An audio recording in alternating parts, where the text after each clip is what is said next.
A big project on an intersection that sees nearly a fifth of the population of Colorado Springs driving through it daily. Starting next Monday, August 11th, construction crews will begin maintenance work on Woodmen Road Bridge over Academy Boulevard. Fox 41's Aaron Bowling has what's next for the major intersection. Construction crews will be replacing old materials like concrete and bridge joints. At the same time, Woodmen will also be repaved from East Rock Rimmon Boulevard past Olga Wilson Way. So they should both be wrapped up in about a 3-month period of time.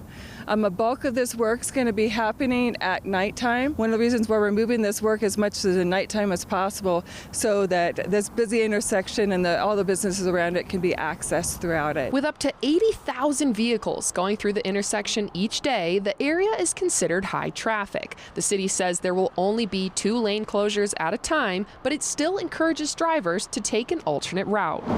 The intersections are going to function the same way as they do today.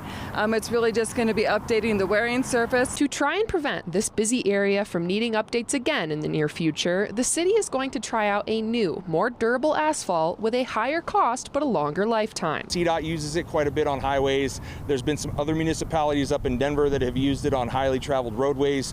We've gone up and seen the product. And it looks really good. From what we know, it performs really well. Depending on how it goes, the city may use it for other heavy traffic spots in the future. We will be tackling segments of Academy in the future.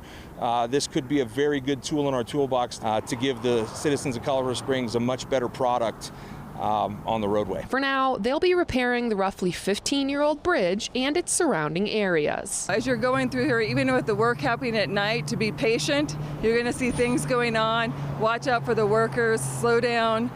Take the time to so you get home safely and that the workers are getting home safely as well. The city says this project is only made possible by Colorado Springs voters through the PPRTA roadway maintenance and the 2C paving program. Back to you at the desk.